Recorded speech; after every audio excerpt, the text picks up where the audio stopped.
Hey there, welcome to BackStory and Oscars So White. We're planning on having a terrific discussion about diversity, not only in the selection of Oscar nominees, but also in the film and broader media sectors in general. We're very lucky today to have a panel of experts joining us and people who understand the film industry and the history of film.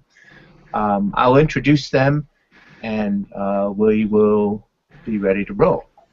Anne Hoyt is the film critic for the AARP in Espanol and a member of the selection committee for the Morelia International Film Festival. She's also the political correspondent for the Mexican radio station Formato 21. That's 21 for you Anglos. Bob Jackson is an associate professor of English at the University of Tulsa. He specializes in modern American cultural studies with a particular interest in the connections among literature, media, and history. Lucy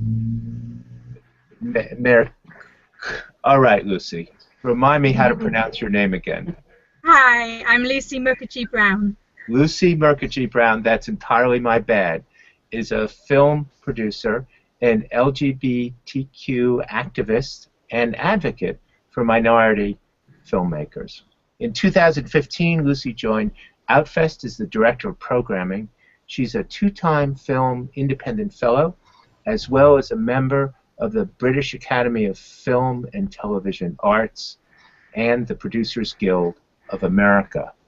And last but not least is Adam Moore. Adam Moore is the National Director of the EEO and Diversity Department of the Screen Actors Guild, AFTRA.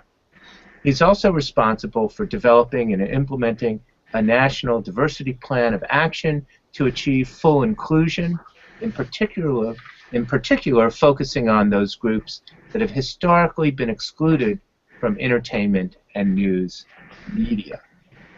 Well, I want to welcome all of our guests today. Thank you for joining us on BackStory. Thank you. Thank you. Thank you. I thought it'd be good to start by discussing the actual record of the Oscars when it comes to diversity among nominees. Well, I'd be happy to talk about that. Thanks, Bob Jackson. It's certainly the case that there has been a tremendous lack of diversity in the nominations of actors for their performances over the years. And that's really kind of the tip of the iceberg. The great majority of awards going to writers and directors have also, been demonstrating a lack of diversity.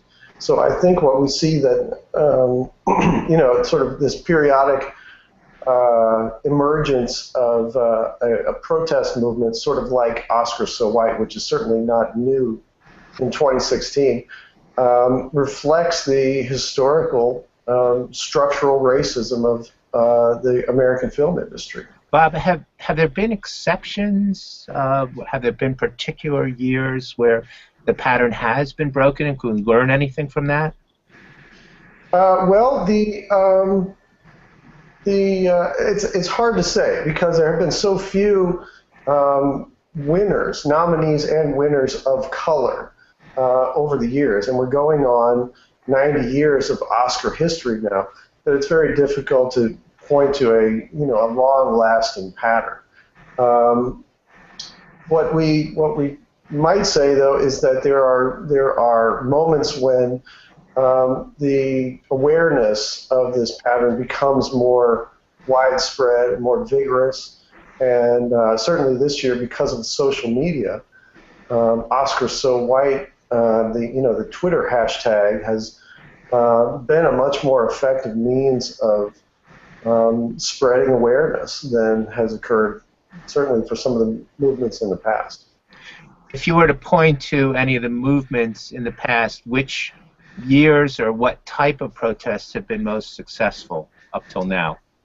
Well, that's a very interesting question because 20 years ago, there was a protest movement that was almost identical to the one that's being staged this year. And Jesse Jackson was a leader of it and attempted to galvanize support for a kind of an Oscars boycott. And it really sort of fizzled out. It was kind of a bust. 4 years before that, in 1992, there was a organized boycott of some queer activists who were really upset about portrayals of lesbian and gay representations in the early 90s film. And if you remember, I mean, that's really during the AIDS epidemic. And that was perceived as a crisis in some quarters there as well. But this is a fact of the history of Hollywood that dates all the way back to films like The Birth of a Nation in 1915, which generated an enormous amount of protest and was one of the things that enabled the NAACP to actually develop into the mature organization that it was becoming in those years. So, it seems to be something that emerges occasionally, by which I mean that there will be events that generate a sense of crisis in some quarters, rather than something that is ongoing every year. Do you think because of social media we are entering an era where this will be a sustained campaign until something changes? I think so. I'm sorry, go ahead.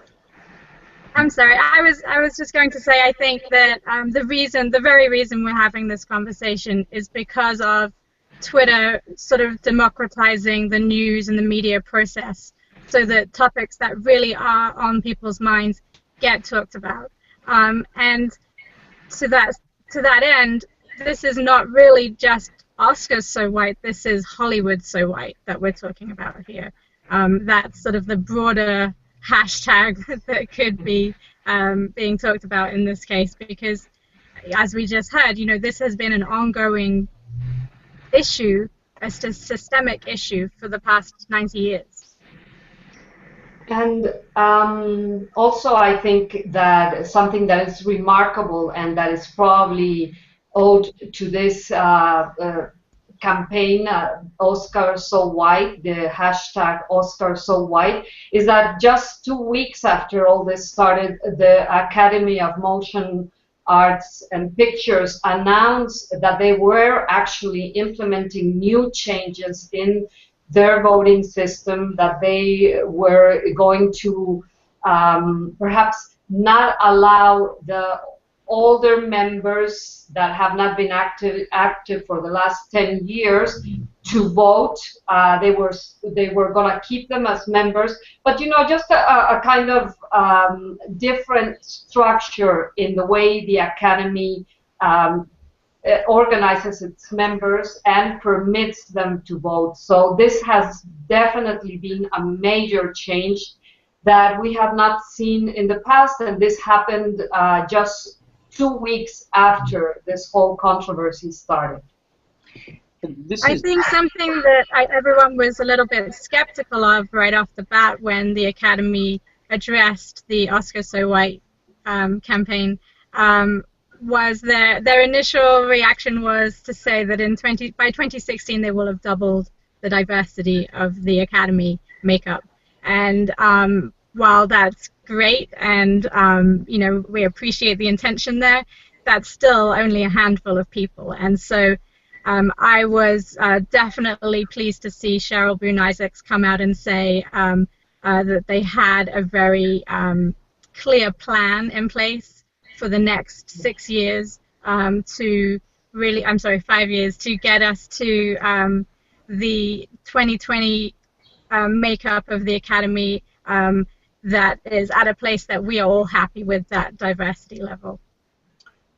Yeah, Adam, did you want to say something? Yeah, I concur with everything that's being said. I think that the idea that right now is a particular moment, I think is accurate, because there are a lot of different things that are coming together right now. There's the technology that allows what has historically been a pretty passive medium, producers decide they're going to make stuff and they just give it to you, and you either take it or you don't. Either go to that movie or you watch those 4 or 5 networks that were on TV at one time.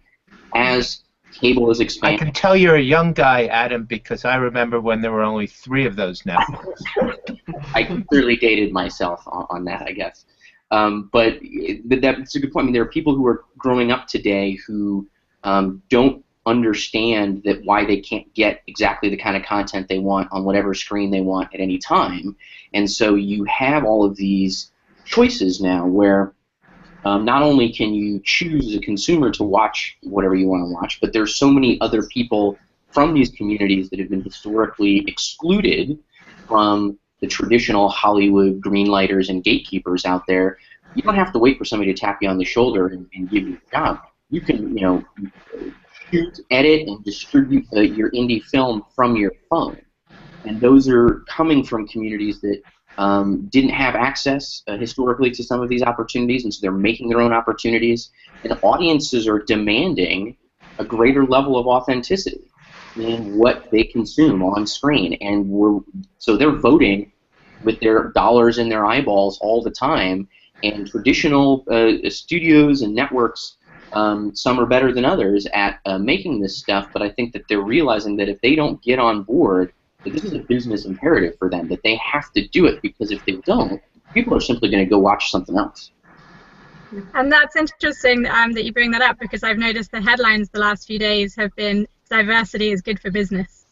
So that's exactly what you were just saying. I think that's right. And just, further, I know that a lot of this is about race. I just want to make sure that I think what gets lost a lot of times is that there are a lot of people who've been shut out of this industry, not just along racial lines, but it's about gender, it's about gender identity, sexual orientation, disability.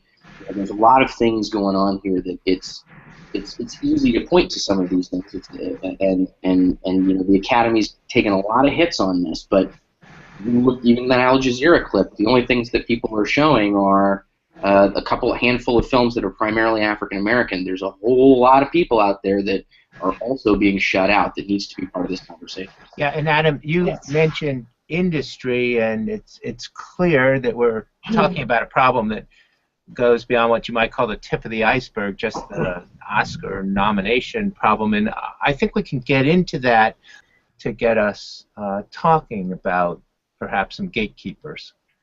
Tapping into what Adam was saying, I think the other big issue in this controversy is the fact that more than seeing black and white, Hollywood is a business, and the colors that they are seeing is green, the color of money, and that might be one of the reasons why we haven't heard of a film that I believe deserved more than any of the others that we have been talking about in all of this conversation. I don't mean now in the Hangout, but since the controversy started at different shows, which are Straight Outta Compton or Beasts of No Nation. I think a major snub that really deserved to be in the Oscars is precisely Spike Lee's Chirac, which is a modern-day adaptation of the ancient Greek play Lysistrata, and it is set against the backdrop of the gang violence in Chicago. It is a marvelous film.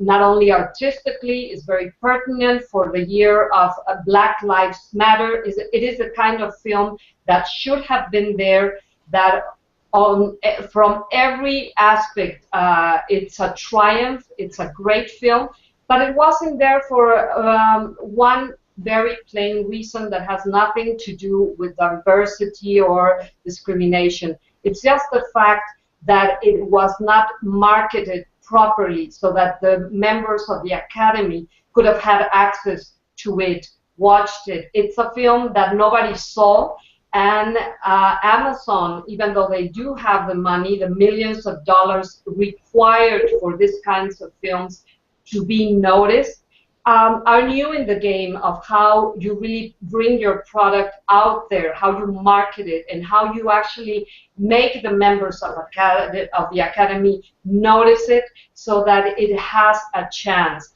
So, this we could have another discussion about how this works, but it is a very important aspect too of how very good products, very good films go unnoticed, not because of racial discrimination, but because of how money has all to do with what gets considered or not for the Oscars.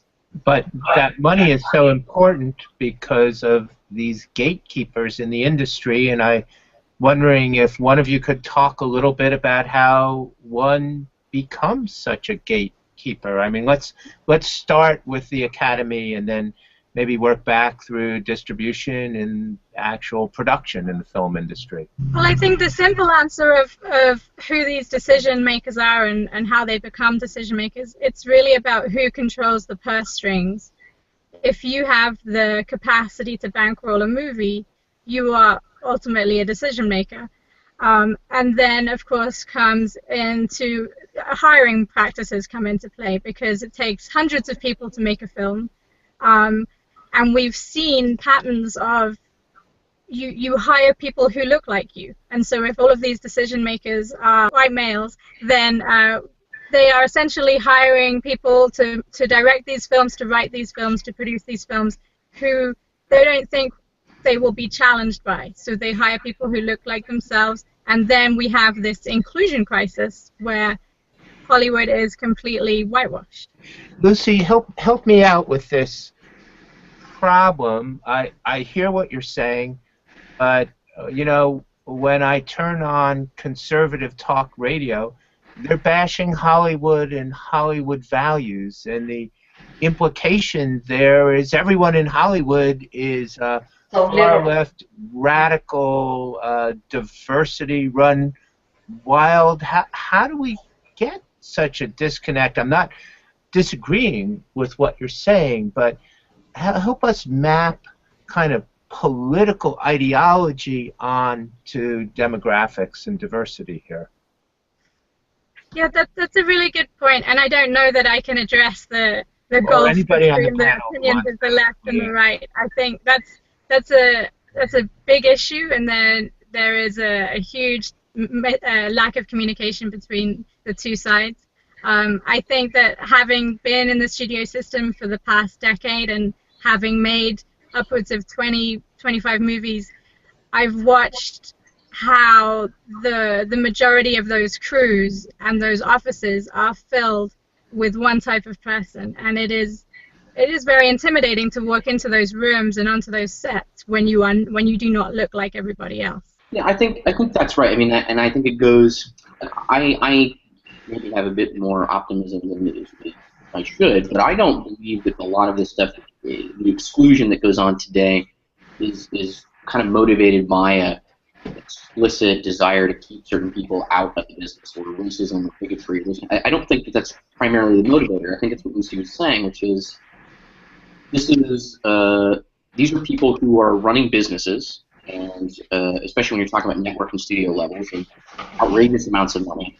And like any business, they're calculating risk when developing whatever they're doing. And I think that there has been this long-established wisdom that certain things are riskier than others, certain people, certain storylines, and you're trying to mitigate that. You're trying to reduce those things. And so you go to what you know, the people you know, the people you grew up with, that you just kind of go, and more importantly, I think, what has been proven successful before you got there.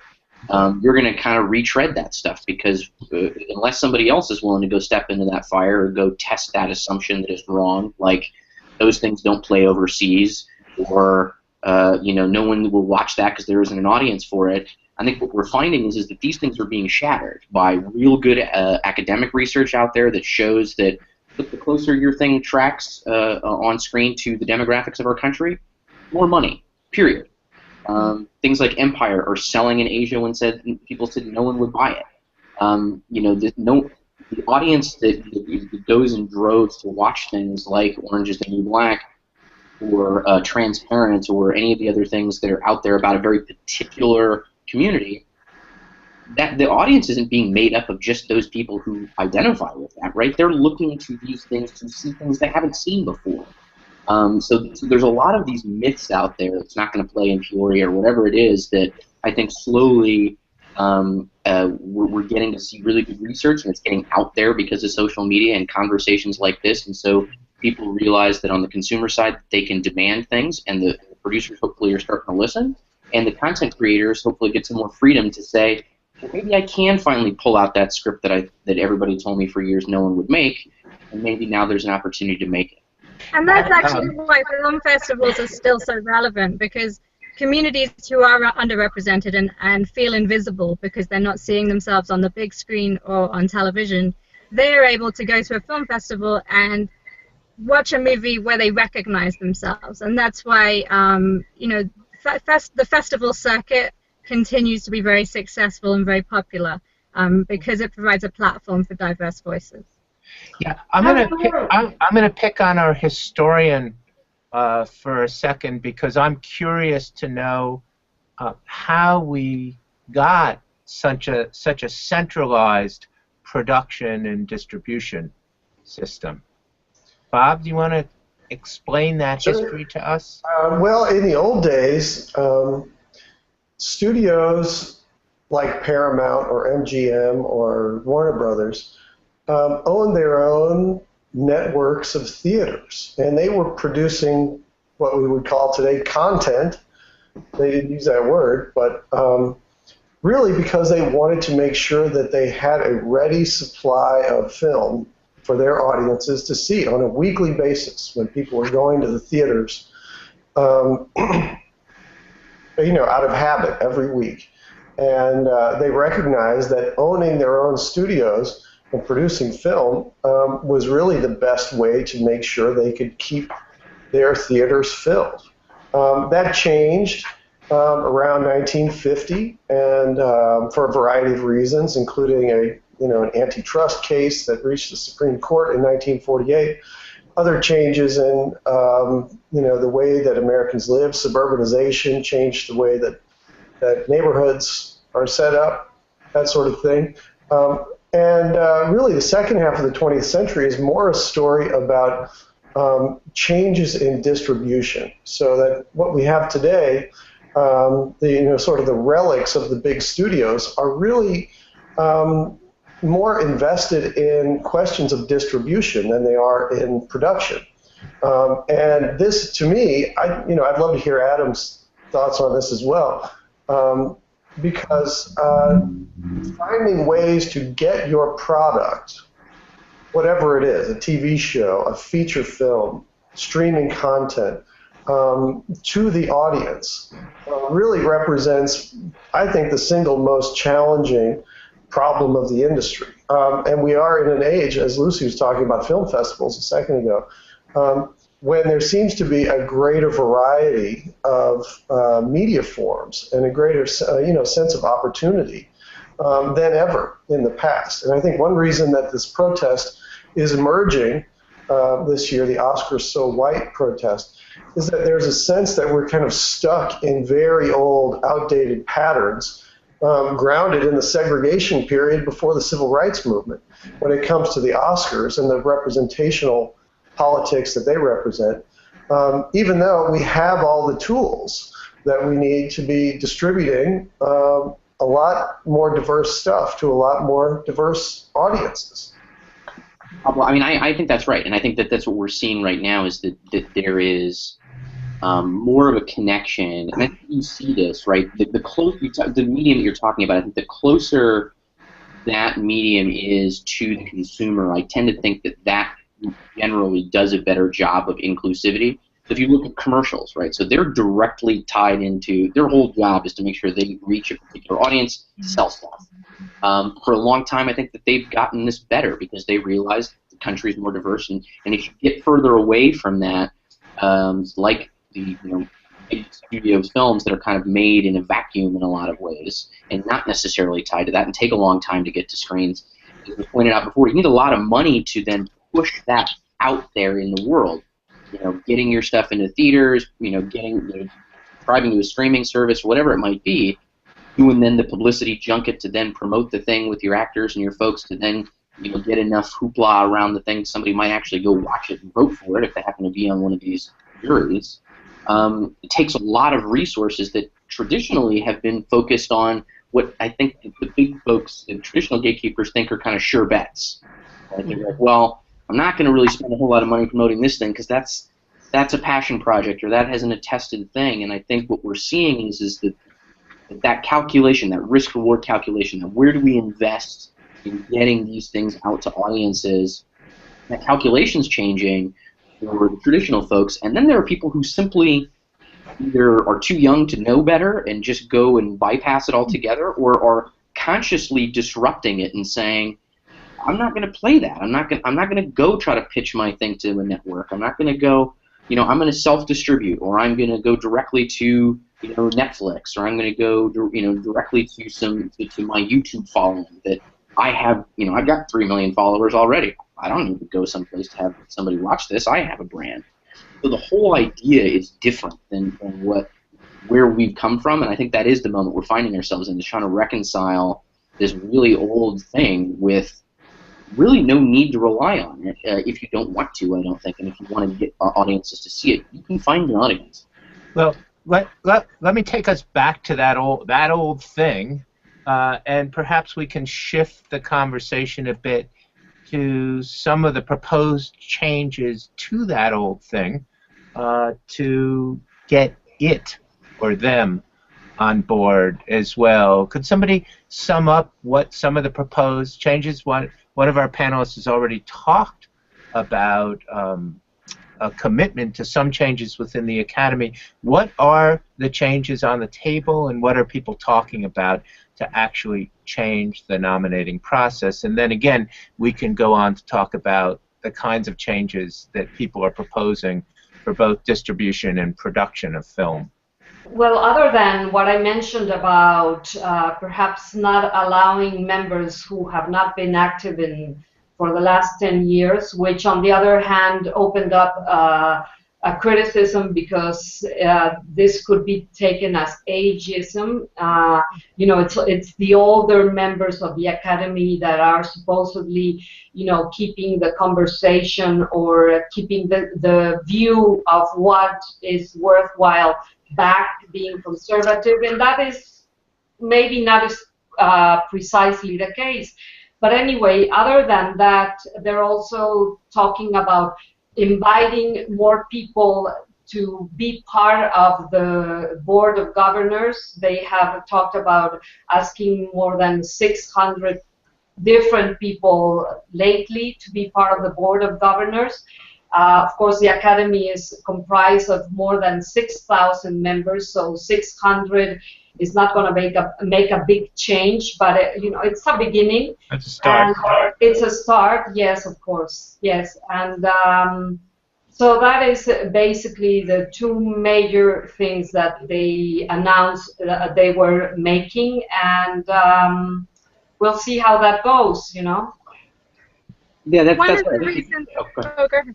I was just going to follow on from what Anne was saying and say that one of the reasons this is important is because when a voting group is predominantly male, they are not responding to content that is female-driven. And so a lot of really fantastic films that have female lead characters and are directed by women are just they're not getting the reviews that they need in order to get distribution, and so the Academy are not noticing them. When they do manage to rise up through the ranks and get noticed, they're not impacting the Academy viewers in the same way, because they might not be able to identify what it is like to walk in a woman's shoes. And so that's why all of the work that women in film have been doing this past year has been very important in identifying that this is an issue and recommending that we as a nation commit to watching, a film by a female director once a week, for example. They have a campaign called 52 Films by Women. And you've been noticing, I'm sure, the tremendous groundswell of support that female directors have been getting in the past year. And it's all because of conversations like this, and it really is helping to change things for the future. Yeah, and if I could just add to that, I'm sure that my fellow panelists and Brian, you're familiar with this new study that was just produced by USC. Some scholars looking at diversity in film across not just film and television and streaming content in terms of characters, but actual directors and film executives and people actually making decisions about what to produce. And one of the things that really jumps out about that study's data is the tremendous gender disparity that exists in many facets of the industry. And it's very easy to get tied up talking about race or disability or gender as individual, sort of interest groups. But all of these things together really paint a portrait of a need for kind of a comprehensive kind of rethinking of what it means to produce and consume film in this country and abroad as well. The fact that such a tiny percentage of directors of feature films, I think it was something as small as 4%, is female, is really just kind of a scandalous revelation to me. Something that I don't want to play down the significance of other findings in terms of race or disability or LGBT concerns or anything like that. But gender really jumps out as one of the sort of the most powerful, forces in this study. And I'd enjoy hearing what some of the other folks on this panel have to say about that. I agree entirely with what Lucy's talking about there. And I think, if anything, there's a need for an even broader conversation that really sort of rethinks the way that gender is imagined in the entire industry. What I find very startling, sorry. No, please, go ahead. No, what I found very startling about this Annenberg study that Robert is mentioning is that Latinos in particular are grossly underrepresented in front and behind the cameras. And this in spite of it being the largest minority, representing 17% of the population. But not only that, the fact that they are almost a quarter, they comprise almost a quarter of the frequent movie goers in the United States. They buy almost a quarter of the tickets sold in the United States. For Latinos, going to the movies is still very important. And according to this study, they are only represented in Hollywood by less than 5%, which, as I said, is completely disproportionate, not only in regards to what portion of the population they represent, but also in regard to how they actually support the film industry. So Adam has already talked about, in terms of optimistic views, the fact that diversity sells, if you will, that audiences are demanding this. So, Anne, let me put you on the spot. Why is it that an industry designed to make money and appeal to its audiences hasn't responded to the kind of demographic mismatch that you're talking about? Well, mainly I'll say because economically it has worked so far. I mean, they have not seen, I imagine, the studio heads, the demand or a more concerted effort from the Latin community, from the Hispanic community, to have more of our own members portrayed in the screen. I mean, Latinos go to the movies and they are obviously making big hits out of your typical blockbuster movies like Spider-Man and all the other action heroes movies. So far I think we have not had a real concerted effort, even like this campaign of Oscar So White, that is directly addressed to the Latino community, or that is getting an impulse from the Latino community to demand that what we see on screen is not only your typical Hollywood star and blockbuster, but that we also want to see faces that look more like what the typical Hispanic and its situation in the United States looks like. So are you announcing a new hashtag right now? More Latinos, yes. Maybe I think something. Oh, sorry, go ahead. No, I'm fine. I wanted to just follow up on what you were saying, because I think as we see the population of the United States shift, where what we call the minority communities become the majority, then that's when these voices will be heard and we will see changes. I think that's right. I think, you know, the numbers that we were talking about that came out earlier this week, I don't think anybody who's looked at this for very long probably wasn't terribly surprised, but I think that what's going on is that we're in a place where, as I mentioned before, we don't have to just watch the few things that these people put out, or historically put out, which, by the way, has made a ton of money, right? So why wouldn't you keep putting it out? Why wouldn't you keep doing the same thing that makes outrageous amounts of money for most people who are involved? I think you do. I think that I think the problem is that, look, I work for a labor union, so clearly I'm concerned about, you know, more and better jobs for our members, and, you know, for that. But the unique part about talking about disparities of this kind in this industry is that it's not just about the people who go to work or who. It's the most visible workplace on the planet. You don't get to see who goes to work where we all work, right? And there's not a camera pointed at you. It actually does something. There are studies after studies that say what happens when you either are visible or aren't in the media, and then the kinds of depictions that you are shown as actually reinforce stereotypes or can dispel stereotypes. It says something to a given community if you're seen or not. Do you matter? Is it, you know, and all of these things, I think we're seeing a culmination throughout. I mean, you mentioned politics, you mentioned, you know, gang violence, you mentioned, there's a lot of societal things that kind of also coincide with this, where I think people, as the population increases in diversity, as this becomes a thing where it's not just the people within these communities who feel marginalized, but everybody else realizes that this is not okay, this is not what this country is supposed to be about, this is not what this content that goes all over the world is supposed to be about. And so long ago, look, I mean, I'll say that our producers 30, 40 years ago put into our contracts of TV and theatrical producers, recognize they have a special responsibility as creators of this content. So they went beyond just saying, we're not going to discriminate because the law says we can't. We actually will say we shall endeavor to realistically portray the American scene.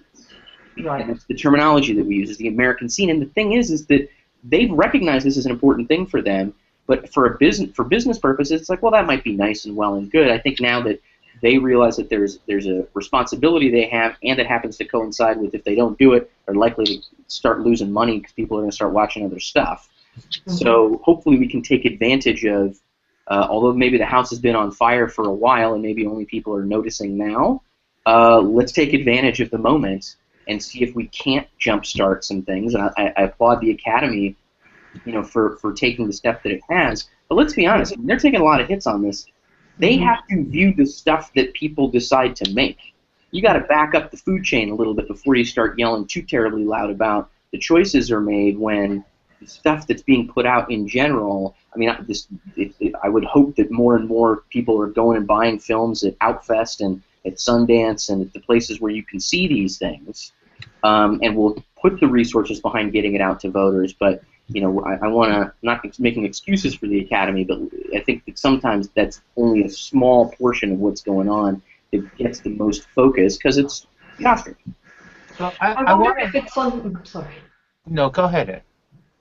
No, I mean, I'm just wondering if we shouldn't be talking about a very important part of the aspect of this business, and it is that should we still perceive cinema as only a business? Because as far as we keep seeing it as only that, there is very little in the end that we're going to be able to do, because the people involved in it are only going to look at the color green, at the color of money, at the bottom line. Whereas if we see cinema as what it really is, and how it plays a vital role in reflecting and shaping society and how we should be supporting it. And I mean we, everybody as a society, but also the government in the sense of seeing it as a very important instrument for society, and support the films that are showing the real diversity of this society in ways of, like, perhaps tax incentives, subsidies, the way they do it in other countries, where cinema is not just, you know, escapist entertainment vehicle like the circus for the masses. It is really a very important part of the state, of the institutions of a nation. And in this sense, just as the government supports, for instance, companies that better comply with rules of not polluting, you know, energy saving rules, and they give tax incentives. You know, there are many ways in which the government can support and should support the films or production companies that are actually adding something to the conversation, that are making American society better by showing different aspects of the composition of this society. Well, I want to talk about exactly that, the kinds of images that films show to society, and ask all of you to comment a little bit about something we haven't talked about that too much, and that's the association of certain minorities, of women, of disabled people, with certain stereotypes in society. So I wonder if you could talk a little bit about whether there's a problem there, and what, if there is, what some of the solutions might look like. Well, I'll start. You know, I think it was maybe 30 years ago, or maybe more than that, Dr. George Gerbner out of UCLA talked about what we see on our screens as our common cultural environment, right? And I think that's right. That this is the way that most of us learn about people outside of our communities, is by television and film, for better or worse.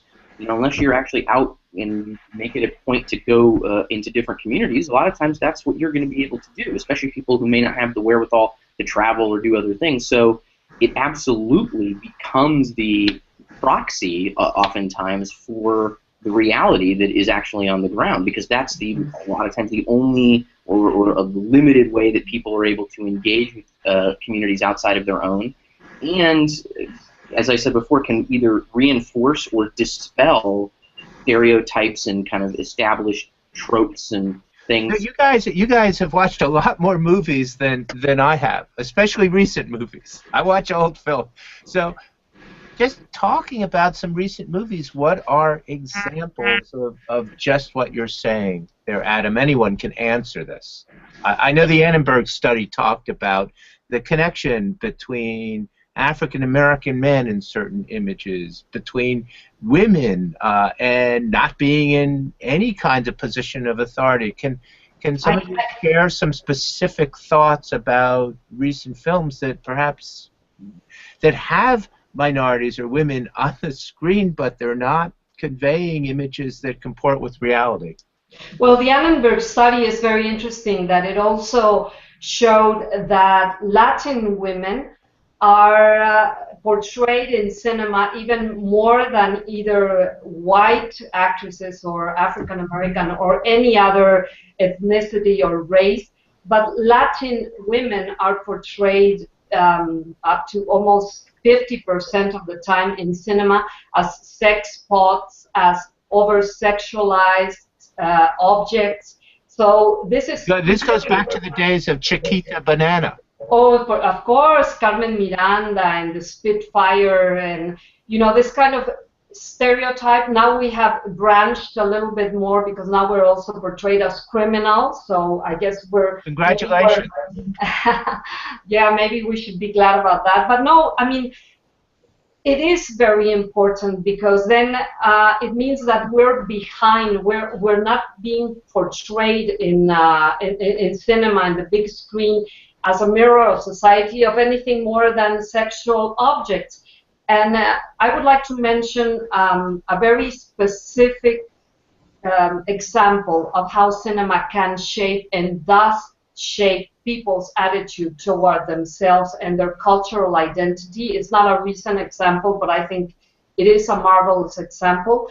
There's this very famous movie, Giant, from the 1950s with Elizabeth Taylor, Rock Hudson, James Dean. But there's one scene in that movie, almost at the very end, where you see the main character, which is portrayed by Rock Hudson, who had been kind of a racist up to that point, defending a Mexican family in a restaurant when he sees that the owner of the restaurant wants to kick them out. This is in Texas, right? The owner of the restaurant wants to kick them out, and Rock Hudson, who by now has a Mexican grandson, finally can feel the injustice of what's going on, and he gets up and gets into a fight and defends this Mexican family from the abuse that is being thrown at them. So I would like to see, this is a very small scene. It is a film that everybody would mention as being Elizabeth Taylor or a vehicle or James Dean. But you do not know what that tiny scene, which is not more than a few minutes, the impact that it had in the Mexican-American community and the Chicano movement.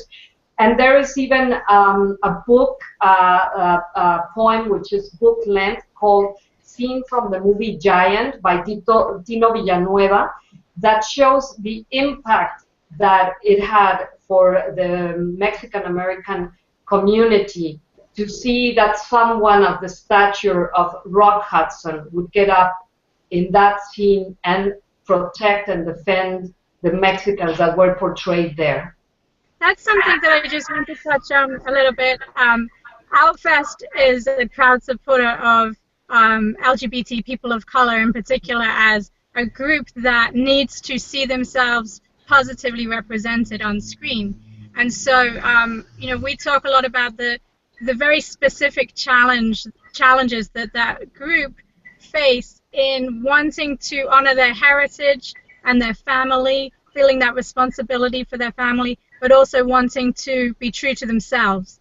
And that is, when you are able to see that represented in a film, even if it is just one scene on the big screen, it is tremendously validating. So I just wanted to give a plug to the upcoming Outfest Fusion Film Festival. I also wanted to flag the work that the Gina Davis Institute of Diversity in Media has been doing, and they looked specifically at the representation of young women and girls on screen, and again, like Anne was saying, finding that huge proliferation of sexualized characters at a very early age, and it's really damaging for young people to see that, to be exposed to that as they're growing up, because they don't see any other options. They just see that as a norm. Okay, I'm going to just read a question that has come into us, and the question is, who's opening career paths for disabled talent? Well, this is Adam. I mean, I'll plug our own union. I mean, as I mentioned, we're trying to make sure that we frame this conversation of diversity and inclusion to absolutely include people with disabilities, and so that can be anything from actual workshops and on-camera technique and how do you actually pursue this work for people who are looking to get into it, pre-members or members of the union. It's supporting film festivals such as Real Abilities, REEL Abilities, which is a national film festival where they have festivals all around the country. New York, in particular, we work with trying to put together panel conversations, which we'll be doing in March, about this issue, about depictions, about authenticity, how do these decisions get made, and try to empower people to start making their own work, while behind the scenes, trying to talk to our partners, which we have been doing for the last several years with our television and theatrical producing partners. There's a task force that we have specifically set up to address the lack of inclusion of people with disabilities. So there's a lot of work that's being done in these areas, but it will take a while. I mean, it was mentioned before, you know, the lack of diversity in the kind of the executive suite level, right, where the people, the decision makers, you know, unless you're in the room, your experience and your perspective, which is kind of what this is about, right? I mean, your diversity of your experience and perspective should and would contribute to the product you make. And if you're not there, I mean, you don't have to have, you know, a South Asian person in the room to make South Asian content. That's not what I'm saying. But if you have a real homogenous group of people, you're probably not going to get too terribly much in the way of new thinking about the stories you want to tell and the faces that you want to include in those stories. So, getting people with disabilities, you know, to actually decide they're going to get into this business in the first place, which why would you when you don't see any path for you, because there's nobody seems to be able to do it, and Marlee Matlin won an Oscar however long ago, and since then, where's that been, right? So it's a difficult decision to get into the business in the first place. Family helps, right? Internships and getting in the room and working your way up the ladder, but there needs to be those folks from all of the ends of the spectrum, but in particular disability, who are actually making it into those suite levels and making it their business to actually be in a position to make decisions. And we're an organization alongside, I'll just mention another one, Alliance for Inclusion in the Arts. Is a great organization and a resource for people with disabilities who are looking to get into this business. So we're almost out of time. I'll ask you a question and then give you each an opportunity to provide some final thoughts. My question for each of you is that in the new Trump administration, Donald has consulted with his friend Vladimir Putin, and on Putin's advice, Trump has set up a czar or czarina of film and media communications. You were just appointed to this position. What is the one thing you would do? And you have total power. Your power is huge. You can do anything you want. What is the one thing that you would do, the one recommendation that you would implement to have the greatest impact on the set of issues that we've been talking about? Impeach Donald Trump. Okay.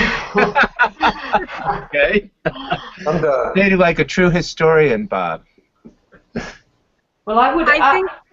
Oh, go ahead.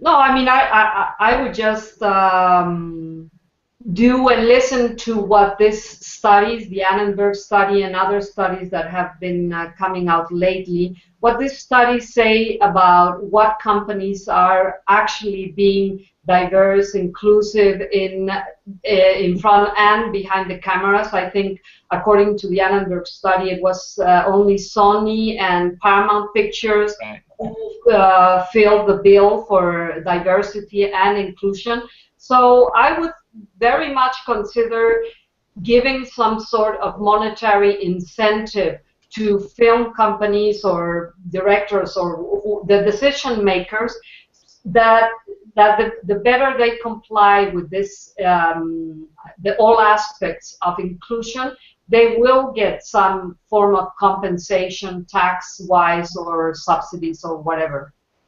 Great. Lucy?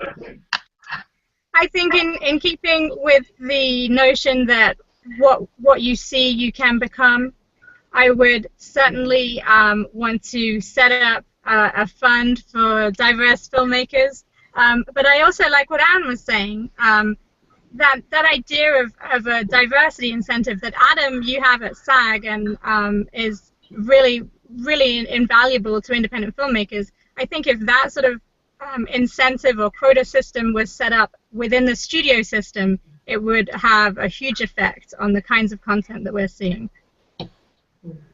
Yeah, I mean, I think what I would do is I would insist that all of these companies somehow we then get contracted with the federal government, right? And then once they're contracted with the federal government, even in the tiniest little piece of paper, there are monitoring requirements that can be put into place, right? So you could actually have these people responsible to say, you have to tell us what you're doing along these lines to do better, and you need to report those metrics out on a regular basis, and we will shower you with praise and give you a platform to show your good work when you do well, and we will penalize you if you don't. I think making the studios answerable to their hiring practices and their productions is a huge part of this, because right now they're operating as an island, answerable to nobody. Well put. All right, I'd love to hear, we've just got a minute or two, final wrap-up thoughts on any aspect of what we've talked about today. I would just encourage people to watch on Amazon Prime, if they haven't so far, the movie Spike Lee's Chirac, his best work, I think, since Do the Right Thing. Thank you. I guess I would say, and not to have this be a cop-out for the rest of the industry to not have to do this themselves, because certainly they do, but I would encourage anyone who thinks that they need to wait around for someone to discover them, that you don't need that. That if you have a story to tell, you can tell it, and that you can find an audience, and you can do it with professionals, whether it's our members or the DGA or the WGA or anybody else. There are professionals out there who will do this work, and you can get it out there, so don't wait, go make it. Great advice. And on this activist tone, you know, talking about boycotts, really the thing that strikes me about the way that things have unfolded recently reinforces the point to me that there are many different types of protest, and there are many different sort of approaches that constructive people might take to register their disappointment in the way the system works now. I really like what Adam just said about being creative with production, but being involved on the level of citizenship can take many different forms. And you know, my initial response to Oscar So White was that it was a little bit too targeted in a way, that it's such a narrow type of protest when there are many other ways, and they may not even fall under the label of protest, but ways of being involved for the improvement of the media environment that we live in. And Lucy? If you are committed to boycotting the Oscars this weekend, I would encourage you to go to your local AMC theater and see a female-directed film called Jack of the Red Hearts, which is a film that really shows the story of a young girl who is autistic, and you see her dynamic between her mother as she sort of grows into herself and gets a voice and is able to communicate with her family. It's a beautiful film, and I want to just encourage people to support indie film by paying for a ticket and going to see it at theaters. Great. Well, I want to thank Anne, Bob, Lucy, and Adam for joining us on a special edition of BackStory with the American History Guys today. And thank you on behalf of my co-hosts Ed Ayers and Peter Onuf. And now that you've actually seen me, you understand why I do radio. Thank you all very much. Thank you. Thank you, Brian. Thank you. It was great.